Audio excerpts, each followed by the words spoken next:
you ever made a push on an enemy and have it fall flat? Are you left scratching your head wondering why you lost? Chances are, it's because you're not using your nades properly. PMGO had a lot of great nade moments, but I want to use the Vampires vs Rejects fight to demonstrate how important getting nades right is. By the end of this video, you'll have a clearer understanding of how you can use the throwable to control the fight and win the game. Let's set the scene. It's game 15, endgame. There's a Mexican standoff between Vampires and Rejects. These teams are at a standstill, each waiting for their moment to strike. But when Schweppes gets the knock onto Sara, everything changes. Vampires start the charge in a 2-2 split, guarding their angle with the ridge cover. Tony goes down, but the knock is quickly reciprocated. Throwables are exchanged, but right before all is lost, the rest of the Vampires show up, taking the last bit of health from Regiosio and starting the real barrage of nades. Rejects are now just down to one player, who's low health but giving it his best try anyway. His best won't be enough against the last nade thrown from Schweppes, threading the needle and landing them the win. Even on the most basic level, this fight was epic, but it gets really cool when you go a little deeper. Watch this.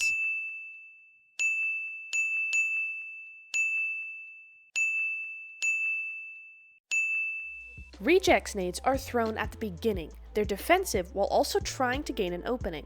There's nothing wrong with these nades. This one was on target perfectly, and this one showed a predictive premeditation. But it's Vampire's better nades that won them the game. This is best demonstrated by showing what would have happened without their nades. Vampires pushes 2, getting the 2 knocks.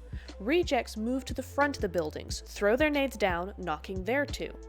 Vampire's other duo shows up. Schweppes fends off the 2 players of Rejects while his teammate gets the revive. Schweppes would not have access to this angle since there's 2 of them.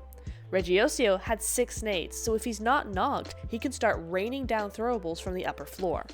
Either there is a reset, or it's down to that gun skill. Vampires could still win here, but it's a lot harder. Instead, what happened is this. Molotov to the balcony makes Regioso low enough to get knocked. 2 Molotovs to the upper floors push Rejects back and away from Vampire's knocked players. This puts them in a smaller space with limited movement, exactly how the Vampires need it. Another Molly ejects Duello from the house completely, putting this 1v1 on equal footing.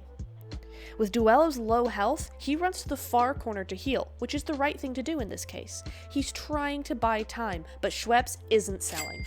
With the final nade threaded perfectly through the house, Duello gets blasted back to the lobby. This isn't luck.